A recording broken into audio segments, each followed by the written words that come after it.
Aula 13. História geral. Horário da aula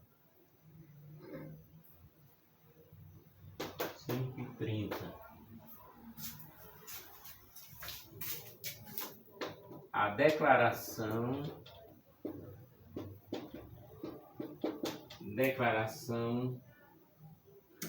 da independência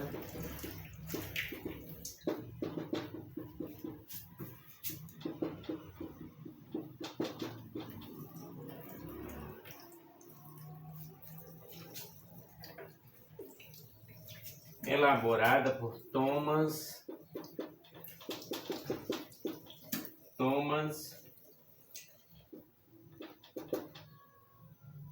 Jefferson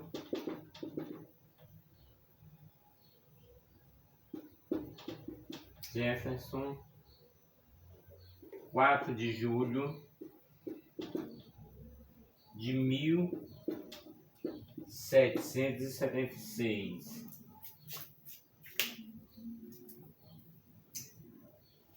Sabemos que algumas medidas restritivas foram feitas pela Inglaterra,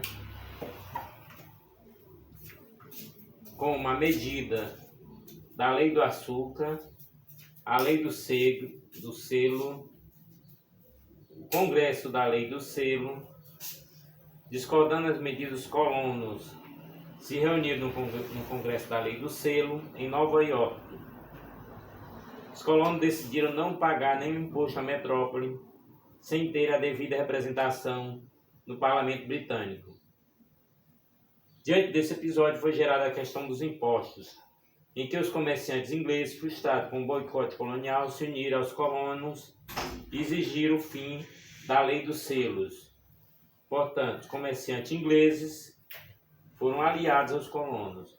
Em 1767, o ministro Charles intensificou os impostos sobre a colônia, determinando a tributação sobre o vidro, o papel e o chá. Os colonos se opuseram de maneira imediata, promovendo protestos em Boston, ocorrendo confrontação entre os colonos e força metropolitana no chamado Massacre de Boston. Os atritos levaram a Inglaterra a suspender os impostos, conservando apenas a tributação sobre o chá, que a partir de 1773, através do teatro, passou a ser o monopólio da Companhia das Índias Orientais, com sede em Londres. Dentre as manifestações dos colonos, a mais importante foi Boston Tea Party, invasão a 3 navios britânicos e a destruição da carga desses navios. Em 1774, a Inglaterra estabelecia leis coercitivas ou intoleráveis, que estabelecia o fechamento do porto de Boston, a ocupação militar de Massachusetts, julgamento especial para ingleses e a transferência da administração das terras do centro-oeste para Quebec, que buscava limitar a expansão dos colonos para o noroeste. Fazendo oposição às leis intoleráveis, em 1774 os colonos promoveram o primeiro Congresso de Filadélfia, decretando o fim do comércio com os ingleses, caso essas leis não fossem desfeitas. Primeiros ataques ingleses acabaram estimulando os colonos a se reunirem no segundo Congresso da Filadélfia, 1775, decidindo-se pelo rompimento total com a Inglaterra. A Declaração de Independência elaborada por Thomas Jefferson em 4 de julho de 1776, influenciada pelo pensamento iluminista, teve a colaboração de Benjamin Franklin, John Adams e Roger Sherman. Expressava a independência das 13 colônias, ao mesmo tempo que o George Washington era nomeado comandante das tropas americanas. Portanto, 13 colônias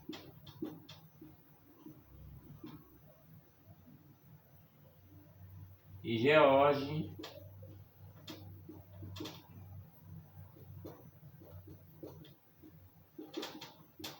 Washington,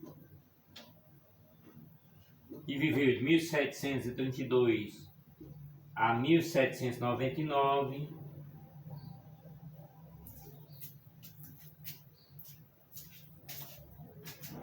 era nomeado comandante das tropas americanas. Benjamin Franklin foi a Paris como representante no Congresso norte-americano, buscando o apoio dos franceses para as batalhas de independência. O despreparo do exército norte-americano, composto por lenhadores, camponeses e comerciantes, levou a várias derrotas frente às tropas inglesas. A vitória de George Washington ocorreu em Saratoga,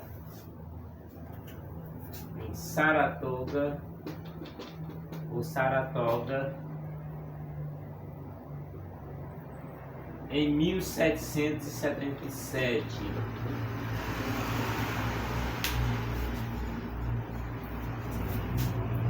Propiciou um panorama. A vitória de George Washington em Saratoga propiciou um panorama para que os franceses e espanhóis apoiassem os norte-americanos. A França tinha interesse em recuperar o seu patrimônio colonial perdido para a Inglaterra, e a Espanha tinha uma aliança familiar com os franceses, Carlos III e Luís XVI. Em 1781, em Yorktown, ocorre a derrota dos ingleses, pondo fim ao confronto. Então, 1781, Yorktown,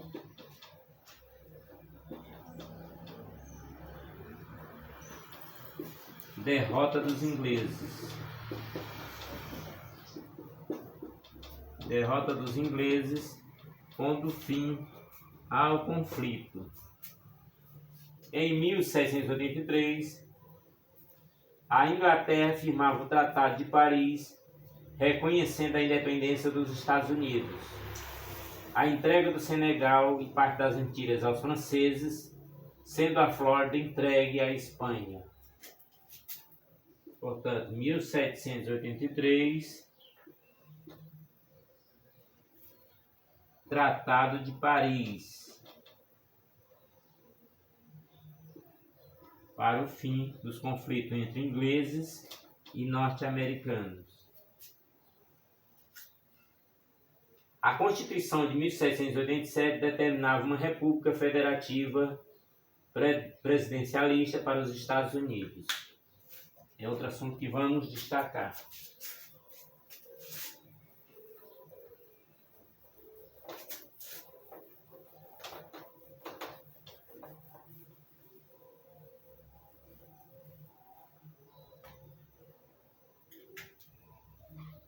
A Constituição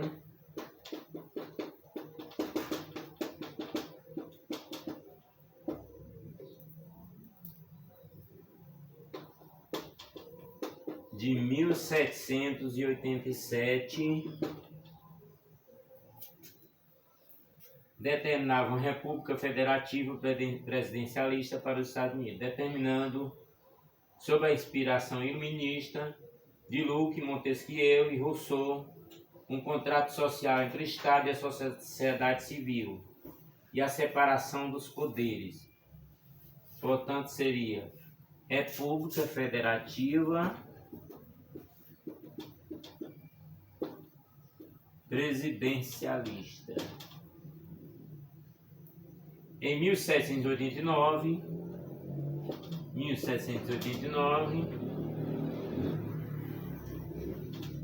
George Washington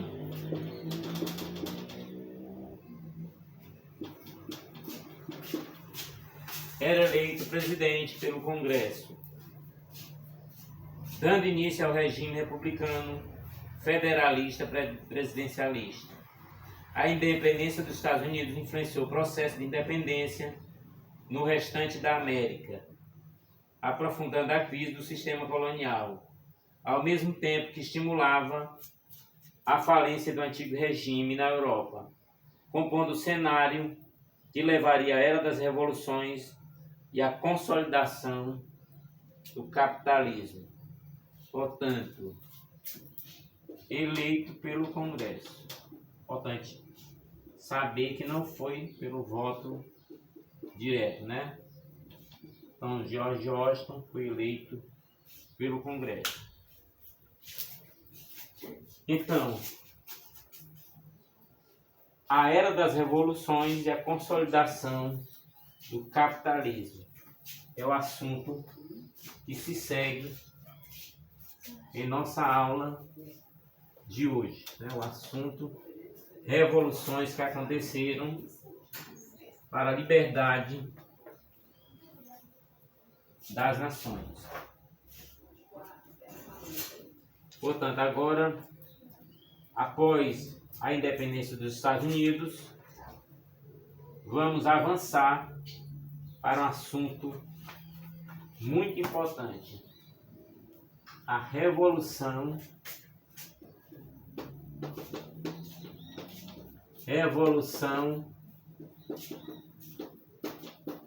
Francesa. Vamos aos destaques da Revolução Francesa. A Revolução Francesa foi um marco para a história francesa e europeia, por derrubar o antigo regime, estimulando transformações sentidas na sociedade ocidental da época. A Revolução não teve impacto somente na Europa, mas influenciou emancipações em outras partes do mundo.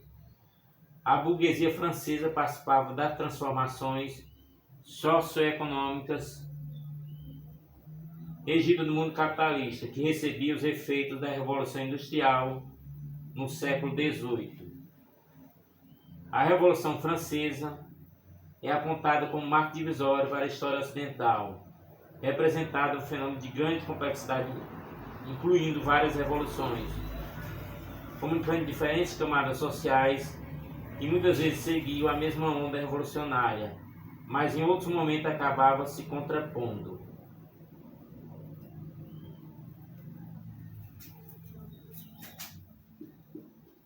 A revolta aristocrática.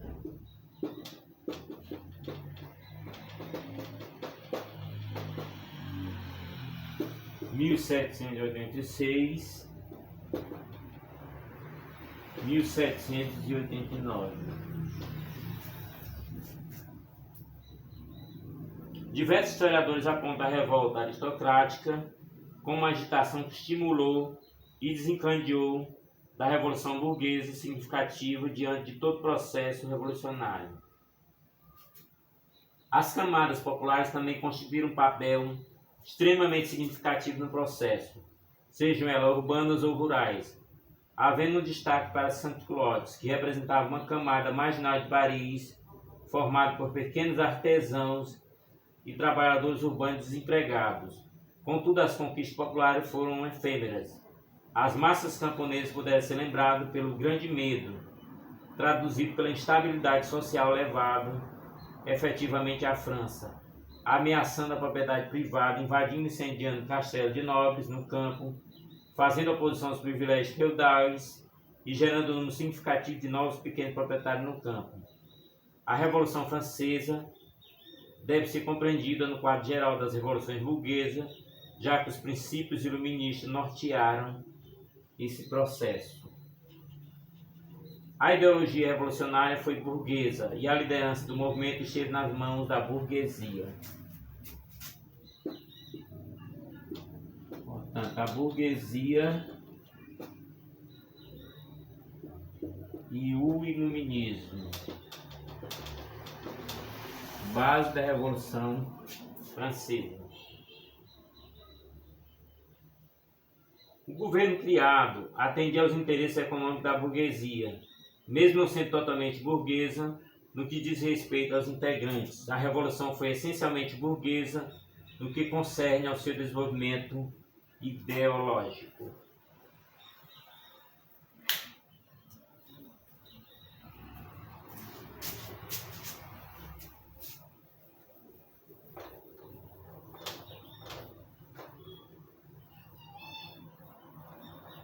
Vamos às causas da Revolução.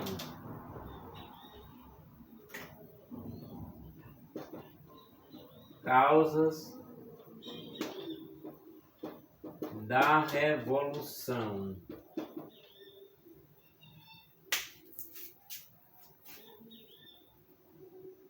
A Revolução Francesa esteve associada, portanto, à crise do antigo regime, derrubando as antigas instituições, fazendo nascer um novo panorama institucional, que iria atender aos interesses da burguesia.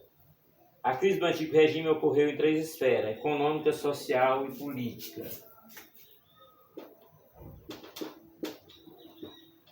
Então vamos às crises: econômica, social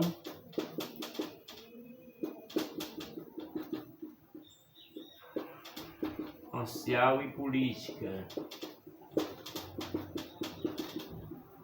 Vamos já entender, né? Na esfera econômica ocorre o colapso do feudalismo, superado pelo crescimento demográfico e as transformações nas forças produtivas, adicionando-se a esse panorama com uma conjuntura marcada por crises econômicas, influenciando de sobremaneira a crise social.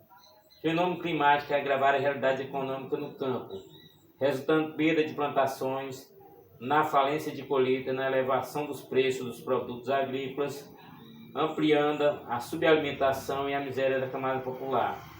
Aprofundando a crise financeira, foi costurado com a Inglaterra o Tratado de Éden-Rheineval, 1786, que favorecia os tecidos e produtos metalúrgicos ingleses, estabelecendo baixa tarifa de importação para os mesmos, em troca de tarifas preferenciais ao vinho francês no mercado inglês. Portanto, esse tratado, Tratado Éden-Rheineval, 1786, não foi uma coisa boa para o povo da França.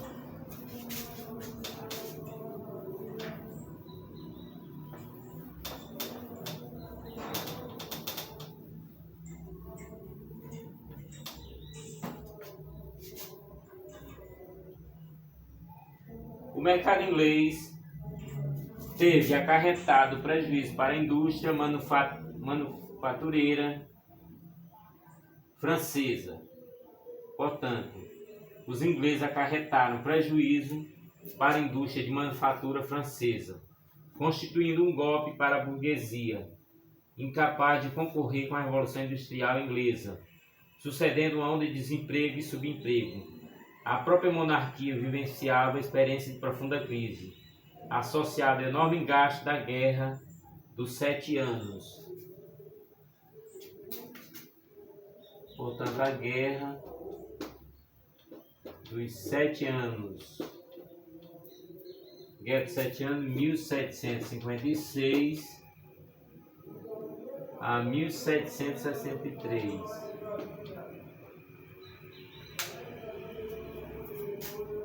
A difícil tarefa de sustentar uma corte de Gastão de Suntuosos gerou uma crise, ocorrendo assim a convocação dos Estados Gerais por Luís XVI para que se tentasse uma saída para a crise financeira. A crise também esteve na esfera social. A sociedade francesa estava dividida em Estado ou ordens. O clero, primeiro estado, a nobreza, segundo estado, e o povo comportavam várias classes reunidas no terceiro estado. Liderado pela burguesia, o terceiro estado fazia oposição aos privilégios das classes parasitárias. Os camponeses pagavam imposto ao clero e à nobreza. Na cidade, uma massa marginalizada, desempregada, sans-culottes, incorporava o grande contingente do processo revolucionário. A crise política estava associada ao fator do absolutismo, não mais conseguir conter a aristocracia. Ao mesmo tempo, correspondia às reformas necessárias. A base do poder sofria ante as pressões iluministas. A oposição ao direito divino, a crítica à religião de Estado e ao dirigismo econômico do mercantilismo. A burguesia, que havia alcançado significativo patamar econômico, ambicionava o poder político. A burguesia foi favorecida pelo fato de Luís XVI ter demitido alguns de seus ministros, Turgot, Necker e Bianet, que propõem reformas fiscais diante do déficit orçamentário. Os nobres não aceitavam as reformas fiscais e a possibilidade de pagar impostos.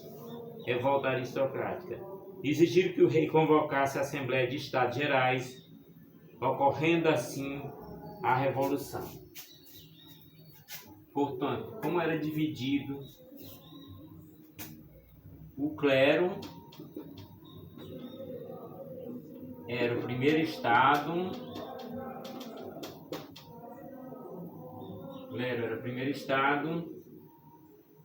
nobreza,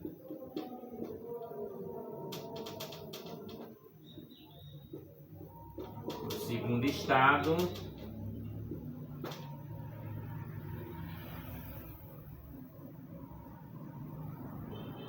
o povo, a burguesia,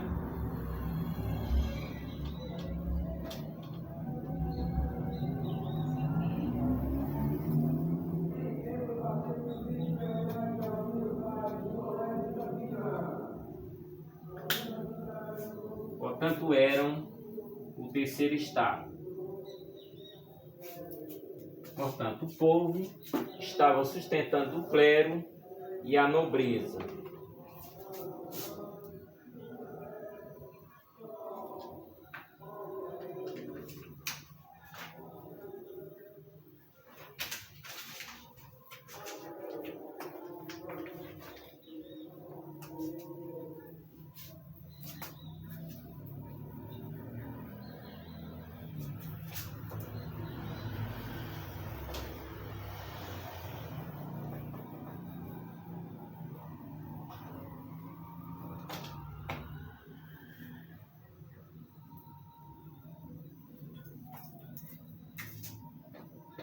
Etapas da Revolução Francesa.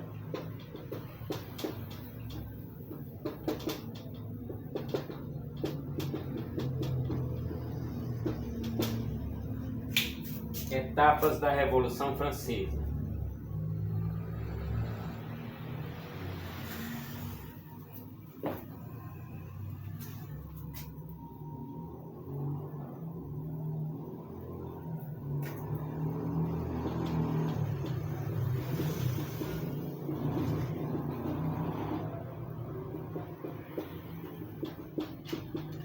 Assembleia Nacional, né?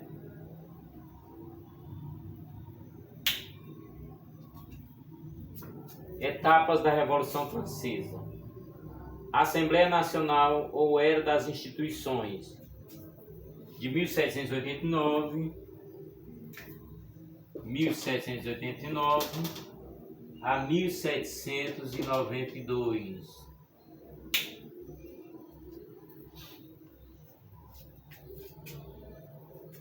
A primeira fase da Revolução foi inicialmente caracterizada pela reunião dos Estados Gerais, cuja última reunião da Assembleia Nacional ocorrera no início do governo de Luís XVIII. Vamos lembrar desse nome, Luís XVIII. Os Estados Nacionais estariam se reunindo para criarem uma estratégia econômica acerca do déficit orçamentário do Estado francês. Contudo, a votação ficava limitada ao padrão do voto por Estado e não na perspectiva individual como desejava o terceiro Estado. Por proposta de Sieyès, o terceiro Estado separou-se dos demais e declarou a Assembleia Nacional 17 de junho, liderada por Bailly. Prometeu entregar à França uma Constituição. Ironicamente, as adesões do primeiro e do segundo Estado aumentavam frente ao projeto da nova Assembleia Nacional, liderada pelos burgueses, anulando uma reação imediata do rei, e pensando no fluxo de impostos para o Estado francês, determinou que as demais classes participassem da Assembleia. O panorama da Assembleia foi caracterizado pela seguinte divisão: Mirabeau liderava a maioria monárquica constitucional, Robespierre, a minoria favorável à democracia igualitária republicana, expressando os ideais de Montesquieu e Rousseau. Os confrontos entre tropas realistas e deposição de Necker levaram à organização de de uma municipalidade revolucionária em Paris, denominado Comuna, e chefiado por Bailly, apoiado pela Guarda Nacional comandada por Lafayette. Esses organismos populares, financiados pela burguesia, tiveram forte pressão em toda a Europa, coberta pelo radicalismo contra os privilégios encadeado pela tomada de Bastilha, 14 de julho. Portanto, a Assembleia seria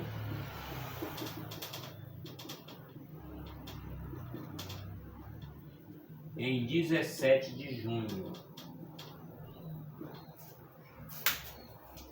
A Assembleia seria em 17 de junho.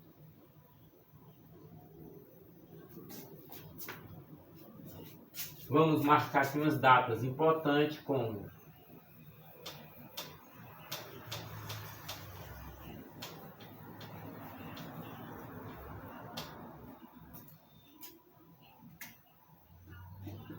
tomada de Bastilha.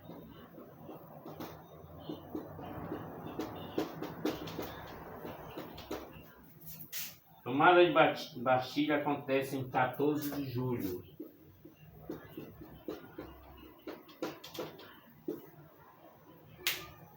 A 14 de julho acontece a tomada de Bastilha.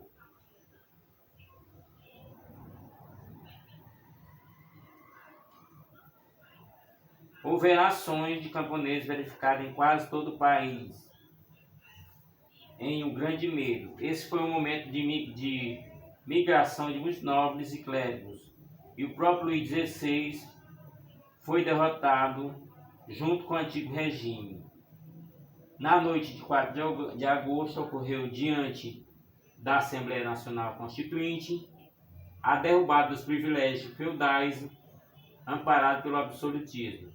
A base do novo regime foram lançadas com a Declaração dos Direitos do Homem e do Cidadão e a criação de uma nova Constituição. Com a Corte e a Assembleia transferida para Paris, as pressões populares eram frequentes. A opinião pública tornava-se cada vez mais atuante, pela presença de clubes revolucionários, os jacobinos ou ainda pela ação de jornais. Lemire de Peuple de Marat. A Assembleia Nacional Constituinte, buscando solucionar problemas financeiros, determinou o confisco dos bens da Igreja e autorizou a impressão de axinários, papel moeda. Em 1690 foi confirmada a Constituição Civil do Clero. 1790, Constituição Civil do Clero.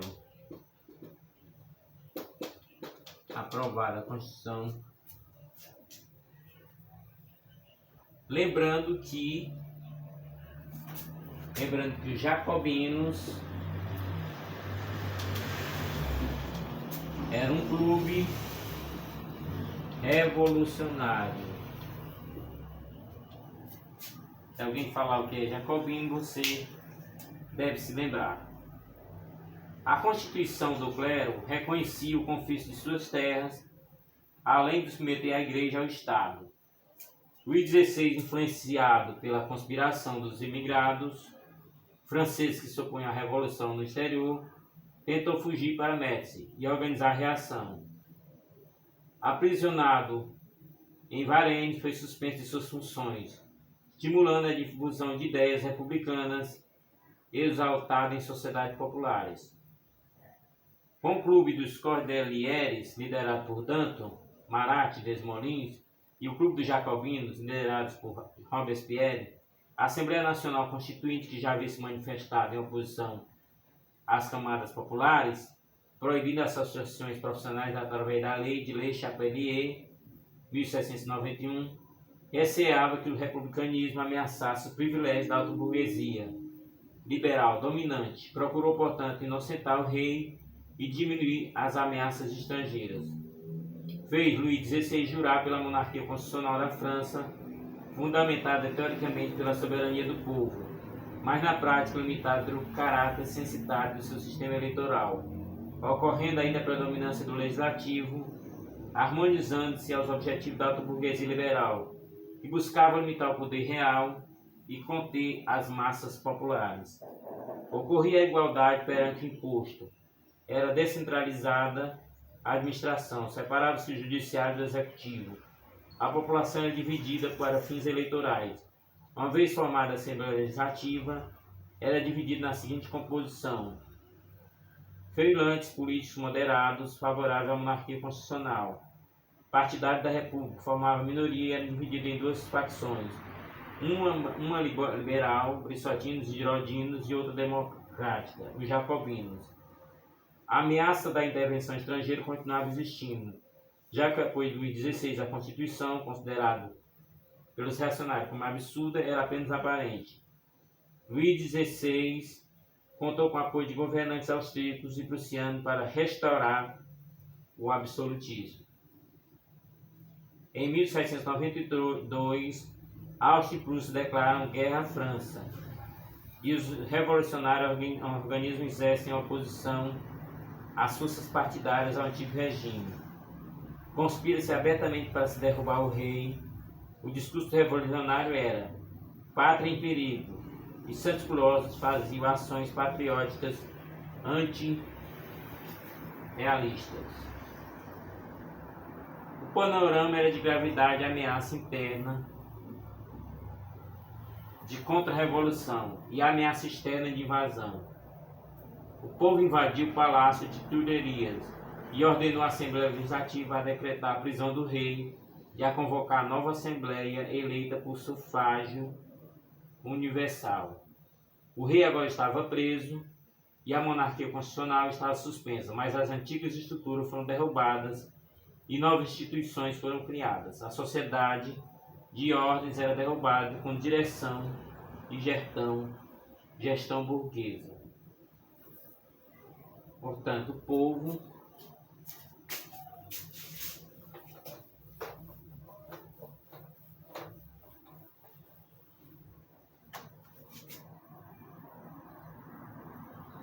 invadiu o palácio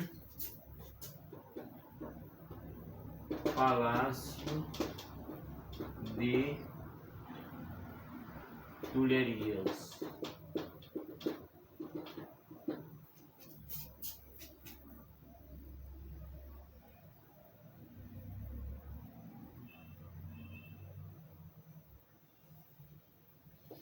O povo invadiu o palácio Tuileries.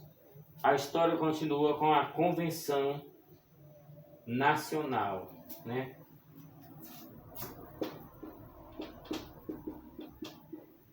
Convenção Nacional 1792, 1795. Quer dizer, a história não se resolve tão fácil. Com a reunião da Convenção em setembro de 1792, se processou a fase mais radical da Revolução. Em setembro de 1792, se processou a fase mais radical da Revolução. O radicalismo esteve relacionado à oposição à alta burguesia dirigente, enfatizada pelo alto custo de vida e pelo desemprego. As massas populares queriam aprofundar a Revolução sob a liderança dos sans-culottes, apoiando os jacobinos em sua política igualitária. A Convenção aboliu a monarquia e elaborou a Constituição do ano 1, instituindo a Primeira República. Portanto, aqui vamos destacar os jacobinos aparecendo na história francesa. Existiam três facções políticas: girondinos,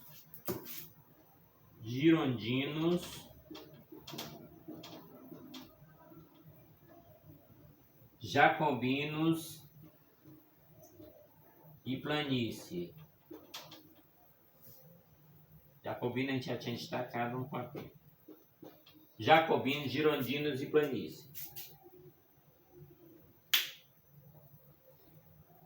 Girondinos, representantes da alta burguesia mercantil, dirigidos por Brissot e Condorcet, excluindo as massas populares, constituindo uma república liberal. Jacobinos ou montanheses, representantes da pequena burguesia, exaltada, acreditava na igualdade e na salvação pública, dirigido por Robespierre, Marat e Danton. E a planície pretendia unir a esquerda com a direita para salvar interna e externamente a revolução, dirigida por Sieyès. Algumas lideranças girondinas foram guilhotinadas, acusadas de traição.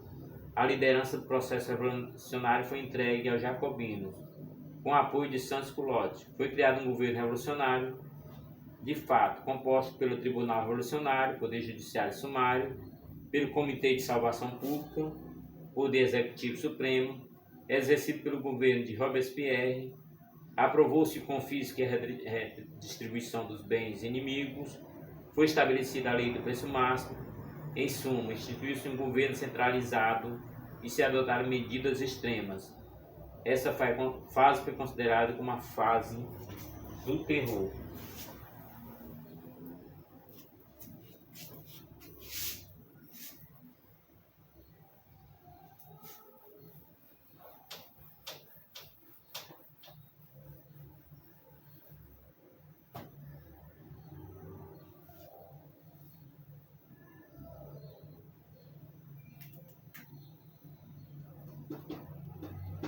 Fase do terror.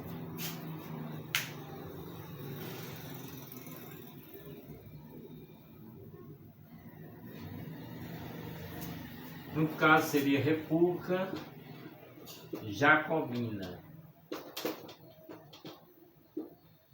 República Jacobina.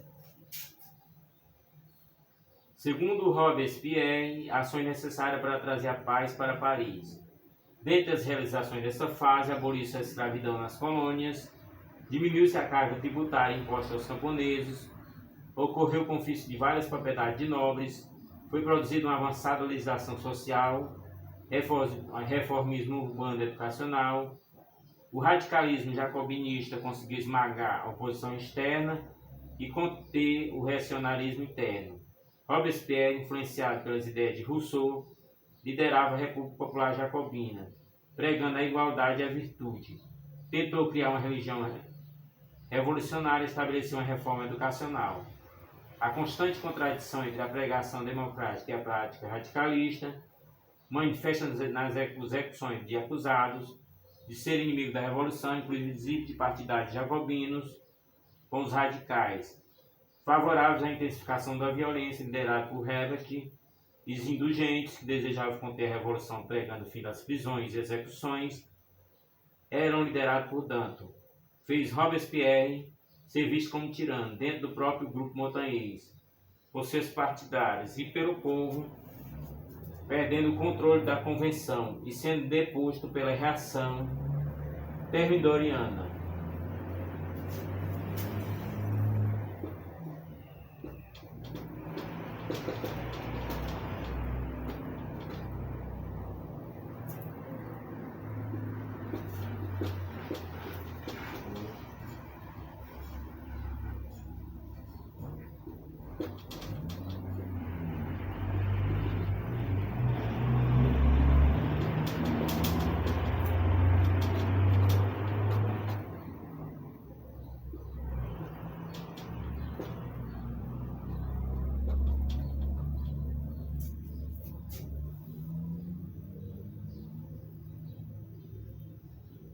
Perdendo o controle da convenção, Robespierre foi deposto pela reação termidoriana, julho de 1794, organizada pela alta burguesia, que acabou por derrubar as reformas sociais da fase revolucionária. Portanto,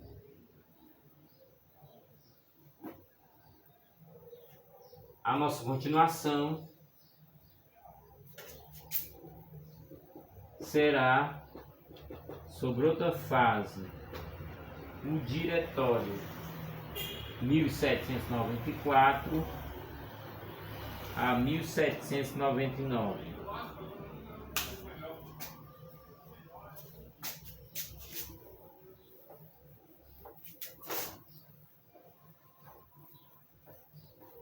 Portanto, o diretório será o tema inicial da nossa próxima aula, que será período de 1794 a 1799. Agora nós vamos para a leitura complementar sobre a guilhotina. A guilhotina consistia numa lâmina que cortava fora a cabeça do condenado. Segundo o historiador francês Michel Veronette, ela foi inventada por um médico e deputado do terceiro estado chamado Guillotin.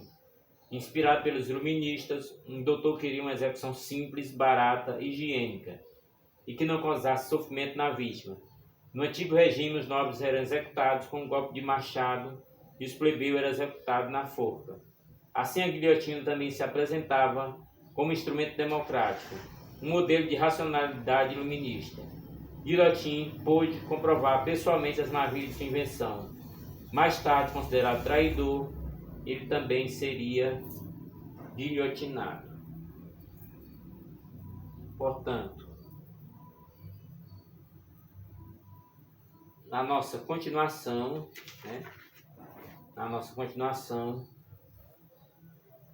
sobre o diretório. Foi uma república moderada, caracterizada pela hegemonia gironina, que sofria a oposição dos jacobinos e dos realistas, que queriam o retorno dos Bourbons. Combateu levantes populares internos e a permanência das ameaças estrangeiras. Em 1795 e 1797 existiram golpes realistas. Em 1796 ocorreu a Conspiração dos Iguais, um movimento de orientação popular do Santos-Culotte, liderado pelo jornalista de tendência comunista Graf Beaufort. Extremamente, o exército francês acumulava vitória contra as forças absolutistas da Espanha, Holanda, Prússia e Reino da Itália, que em 1799 constituíram a segunda coligação contra a França revolucionária. Destacou-se a presença de Napoleão Bonaparte, buscando garantir a República Burguesa contra a ameaça interna. Girondino promoveram um golpe contra o diretório com Bonaparte liderando. Foi o golpe 18 de Brumário, 9 de novembro de 1799. O diretório foi substituído pelo consulado, formado por Napoleão, o abade Sieyes Roche-Ducos. O poder do Estado ficou nas mãos de Napoleão, que ajudou na consolidação das conquistas burguesas. A era napoleônica foi tão caracterizada por profundas transformações políticas, sociais e econômicas, ocorreu o fim dos privilégios feudais. Na cidade foram rompidos os laços feudais do corporativismo que restringiu o desenvolvimento burguês. A Revolução Francesa impulsionou a França do estado feudal para o capitalismo, sendo essa construção possível pelas transformações políticas e sociais. Portanto, na próxima aula estaremos explorando do diretório até Napoleão. Até a nossa próxima aula. Amém.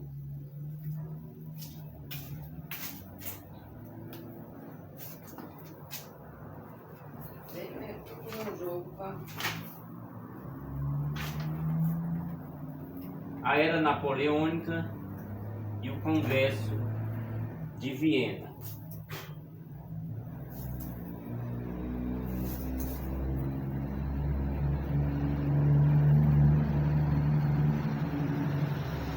A Era Napoleônica e o Congresso de Viena vai acontecer exatamente ao final da Revolução Francesa, que ocorreu e chegou ao seu final. Em 1799, começa-se a Era Napoleônica. Os assuntos que vão se suceder daqui para frente, além de Napoleão, vão ser a Revolução Industrial, novas doutrinas sociais, a França do século XIX, unificação da Alemanha e da Itália. São os principais assuntos que vão ser vistos daqui para frente em nossas próximas aulas.